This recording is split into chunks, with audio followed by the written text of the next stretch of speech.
नमस्कार, welcome to career 247 में हूं प्रशांत धवन। ईरान ने अरब कंट्रीज पे अटैक फिर से शुरू कर दिया है। 5 देशों पे लगातार अटैक किए हैं ईरान ने। ये जरा आप देख पाओगे, कुछ डोनाल्ड ट्रंप मिसाइल डिप्लोमेसी की बात किया करते थे कुछ दिन पहले। मुझे तो नहीं लगता कि ये वो मिसाइल डिप्लोमेसी है। ईरान आज के समय जो यूएसए के मिलिट्री बेसिस हैं उन पर डायरेक्ट अटैक कर रहा है। ये 5 जो कंट्रीज़ हैं ये आज के समय ईरान के निशाने में हैं। बहरीन, कुवैत, जॉर्डन, कतर और ओमान। अगर मैं आपको मैप में दिखाऊं, यहाँ पे आप लोग देख सकते हैं। और मैंने आपको बताया था कुछ दिन पहले एक वीडियो में कि जो यूएसए का स्ट्राइक है ईरान पर, ईरान इसको बख्शेगा नहीं। ईरान वापस इस पे अटैक करेगा और एस्केलेशन बढ़ती रहेगी।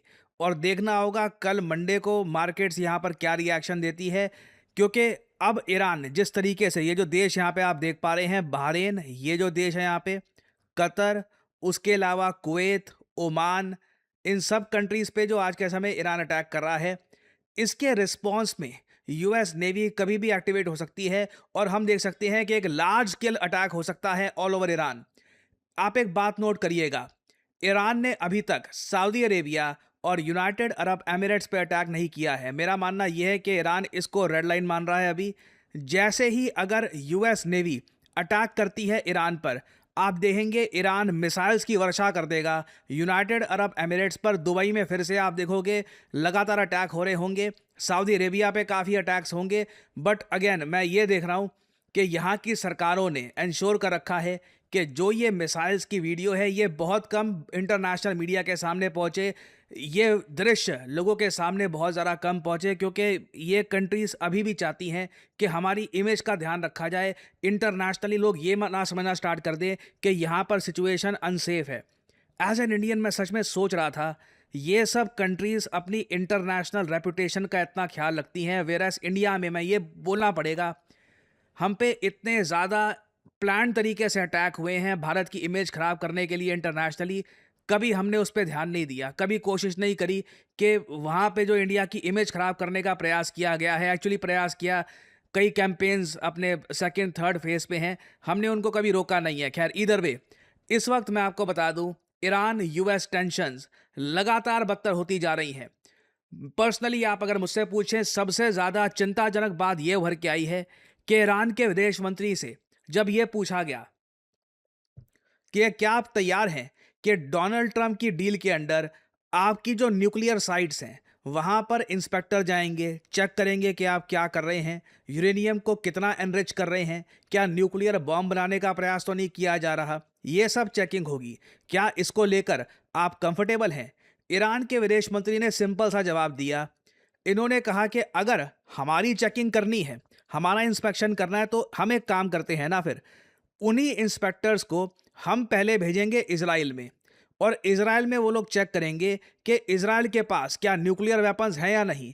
अगर इजराइल के पास न्यूक्लियर वेपन्स हैं तो हाँ बिल्कुल, फिर तो उस केस में हम भी न्यूक्लियर वेपन्स बनाएंगे ना। ऑल्दो मुझको एडमिट करना पड़ेगा, ये ईरान की तरफ से एक ऑफिशियल स्टेटमेंट नहीं है। ईरान के तरफ से एक न्यूज़ आउटलेट ने इसको रिपोर्ट किया था, बाद में काफ़ी लोगों ने इस पर आर्टिकल्स पब्लिश किए हैं। बट आप एक बात नोट करिए, ईरान के जो एडवाइज़र हैं टू द सुप्रीम लीडर, अब जो नए सुप्रीम लीडर हैं ईरान के, खमेनी, इनसे रिसेंटली पूछा गया, इनके एडवाइज़र से पूछा गया कि एटॉमिक बॉम्ब ईरान क्या बना देगा असल में, तो उन्होंने जवाब दिया कि देखिए, स्ट्रेट ऑफ हरमूज़ के बारे में मैं आपको ये बता दूं, इसे अगर हमने ब्लॉक रखा ना तो ये दर्जनों एटॉमिक बॉम्ब से ज़्यादा घातक है।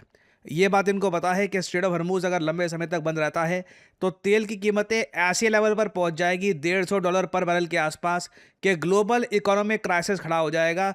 वो सच में दर्जनों एटॉमिक बॉम्ब से ज़्यादा घातक हो सकता है। रिसेंटली मैं एक वीडियो देख रहा था, वहाँ पर CNN जैसे आप लोग जानते हैं वैसे ट्रंप के प्रति काफ़ी आलोचना वाली बातें करता है। ट्रंप वहाँ पर गए, एक उनका एक टेलीफोनिक इंटरव्यू सा हुआ। वहाँ पर CNN के होस्ट ने पूछा कि सर, ये जो अभी ईरान कर रहा है, 5 देशों पे अटैक कर दिया ईरान ने, स्ट्रेट ऑफ हरमूज़ को फिर से ब्लॉक कर दिया है, आप उसके बारे में क्या कहेंगे? ट्रंप के पास कोई जवाब नहीं था इसका। नाउ इस क्लिप में ध्यान से गौर से सुनना ट्रंप की टोन को, किस टोन में ट्रंप बात करते हैं। Iran has declared the Strait of Hormuz closed. Is that true, Mr. President? It's open as far as we're concerned. Don't talk about it. Talk about the reason that you asked me to speak. Okay. We appreciate But your it's time. कमाल है। इन्होंने सीधा सा सवाल पूछा कि Iran ने तो स्ट्रेट ऑफ हॉर्मूज को बंद कर दिया, इनके एडवाइज़र कह रहे हैं कि एटॉमिक बॉम्ब, दर्जनों एटॉमिक बॉम्ब से ज़्यादा घातक है, स्ट्रेट ऑफ हॉर्मूज को हम बंद करके रखें। आप उसके बारे में क्या कहेंगे? ट्रम्प बोलते हैं कि स्ट्रेट ऑफ हॉर्मूज बिल्कुल ओपन है और जिस बारे में बात करने के लिए मैं आया हूँ उसी बारे में बात करो। बेसिकली ट्रम्प इस टॉपिक को डिस्कस भी नहीं करना चाहते। उनको पता है कि स्ट्रेट ऑफ हॉर्मूज फिर से बंद हो चुका है। यूएसए ने अपनी तरफ से बोलने का प्रयास किया कि नहीं नहीं, स्ट्रेट ऑफ हॉर्मूज ओपन है। ट्रंप ने, आपको याद होगा, डिक्लेयर भी किया था अपनी ट्वीट में कि straight of Hormuz is now open, और सब लोग खुश हो गए थे कि अब तो स्ट्रेट ऑफ हॉर्मूज में कोई दिक्कत नहीं आएगी। जो भी शिप गुजर रही है इस वक्त स्ट्रेट ऑफ हॉर्मूज से, ईरान इसको अटैक कर रहा है। पहले यूएस अटैक कर रहा था, अब इसको ईरान अटैक कर रहा है। दोनों देश ग्लोबल इकोनॉमी को इस वक्त इतना नुकसान पहुंचा रहे हैं कि परहैप्स इसको रिपेयर करने में कई दशक लग सकते हैं, क्योंकि सप्लाई चेन्स इस हद तक डिसरप्ट हो रही हैं कि इन्हें फिक्स कर पाना बहुत ही मुश्किल हो जाएगा।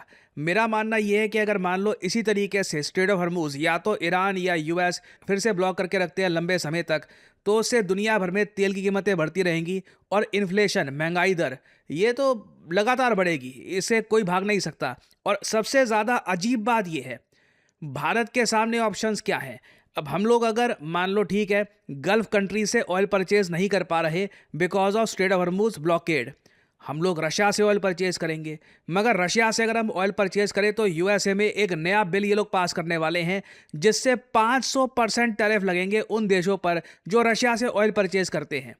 यहाँ पे भारत के लिए ऑप्शंस बहुत ही लिमिटेड हो जाते हैं। घूम फिर के यूएस लिटरली, मैं कहूँगा, पूरी दुनिया को धकेल रहा है वेनेजुएला की तरफ कि जाकर वेनेजुएला का ऑयल परचेज करो, क्योंकि ईरान से ऑयल तुम परचेज कर नहीं सकते थे।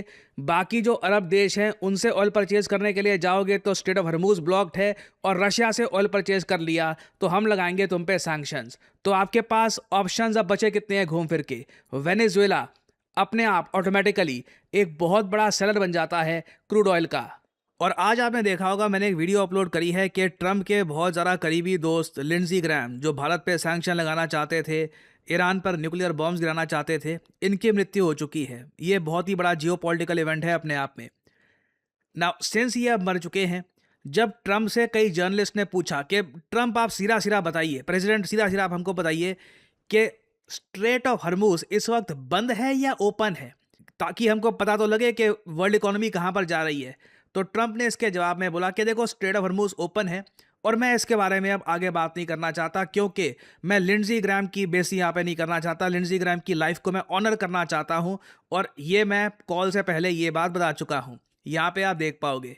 Obviously launched a fresh round of strikes overnight. Iran said overnight the Strait of Hormuz is closed. CENTCOM came out this morning and said the Strait of Hormuz is open. Which is it, Mr. President, and how are you going to respond? And I don't want to talk about it because I want to honor the life of Lindsey Graham, so I don't want to talk about it. I told you that before the call. Yeah. It's open. We bombed the hell out of them last night. They're very, very evil and sick people. We had meetings with them for the last, they agreed to a deal yesterday, a perfect deal for us. No nuclear, no this, no that, no nothing. They gave up everything. Mm-hmm. And then after that, they left the room, and then within an hour, they launched a drone and a ship. I said, you people are sick. You're sick people. ना ये यहाँ पर of course Iran को कह रहे हैं कि तुम लोग सिख हो, और साथ ही साथ काफ़ी मतलब ख़राब वर्ड्स यूज़ कर रहे हैं ईरान की सरकार के लिए। बट एक बात यहाँ पे नोट करने वाली ये है, और परहैप्स हम लोग सीख भी सकते हैं इससे, यूएसए में अकाउंटेबिलिटी है। प्रेसिडेंट जाते हैं न्यूज़ आउटलेट्स के सामने और फ़ोन पर उनसे बात करते हैं, एंकर से, चाहे एक बार को अपने खुद के मीडिया को ही खुलकर ये बोलते हैं कि तुम लोग फेक न्यूज़ हो, तुम लोग असली न्यूज़ नहीं हो। और काफ़ी इन्होंने जर्नलिस्ट को ब्लॉक भी कर रखा है वाइट हाउस से। सिर्फ जो डोनाल्ड ट्रंप के लिए अच्छी बातें करते हैं जर्नलिस्ट, उनको ही वाइट हाउस का एक्सेस दे रखा है। बट स्टिल परहैप्स मैं कहूँगा कि हमें भी इस टाइप की एक ट्रांसपेरेंसी की तरफ काम करना चाहिए कि जब ऐसे जियोपॉलिटिकल इवेंट्स हो रहे हो तब हमें भी एक रेगुलर एक्सेस मिले भारत की पॉलिसी का, कि भारत ऐसे समय क्या करने का प्रयास कर रहा है। हमारे यहाँ मंत्री तो काफ़ी हद तक एक्सेसिबल होते हैं, perhaps even at the top leadership, prime minister levelship पे भी हमको इस लेवल की ट्रांसपेरेंसी चाहिए इन द लॉन्ग रन। खैर, अभी मैं आपको बता दूँ होना क्या है।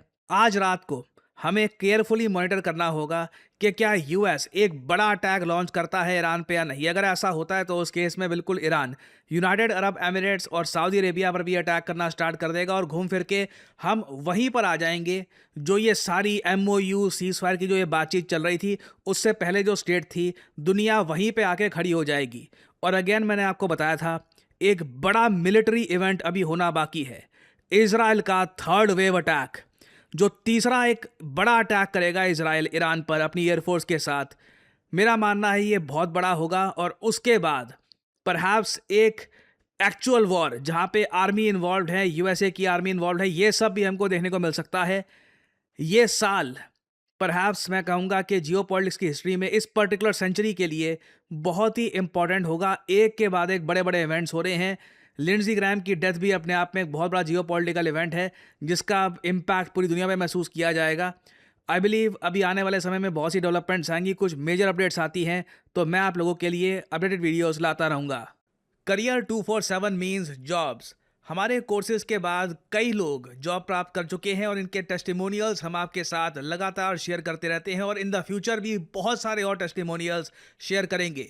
नाउ कई लोग मुझसे ये पूछते हैं कि हमारा जो डेटा एनालिटिक्स कोर्स है ये किसके लिए है, क्या ये आपको सूट करता है या नहीं करता। Well allow me to explain. अगर आपने रिसेंटली अपनी ग्रेजुएशन कंप्लीट करी है, आपको अब ये समझ नहीं आ रहा कि करियर में अब आगे क्या करूं, कैसे अपनी फर्स्ट जॉब करूं, क्या मुझे स्किल्स एक्वायर करनी चाहिए, तो बिल्कुल डेटा एनालिटिक्स एक ऐसी स्किल है जो आपको एक अच्छी जॉब लैंड करवा सकती है। क्योंकि याद रखिएगा करियर 247 में हम सिर्फ डेटा एनालिटिक्स आपको नहीं सिखा रहे, this is data analytics with generative AI।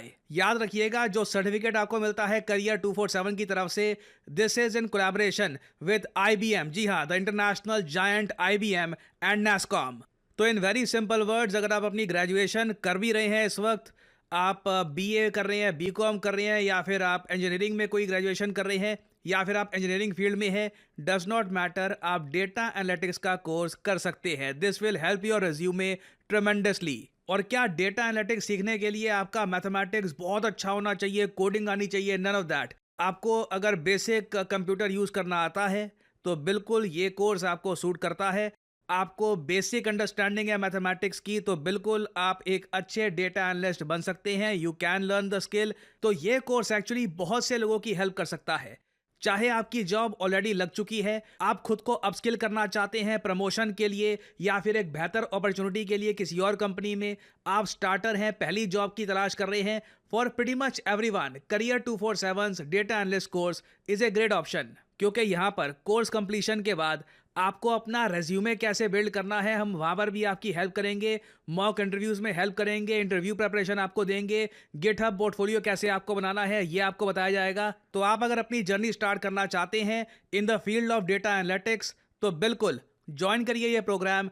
इस वीडियो के कमेंट सेक्शन में जाइए या फिर डिस्क्रिप्शन सेक्शन में जाइए, वहाँ पे आपको ये लिंक मिल जाएगा। लिंक पर करिए क्लिक, यहाँ पे अपना नाम डालिए, email ID, number, discount code obviously यहाँ पर डालिए PG10 ताकि आपको डिस्काउंटेड प्राइस में ये कोड ऑफर हो और करियर 247 की तरफ से आपको कॉल आएगा, आप ये कोर्स कर सकते हैं परचेज।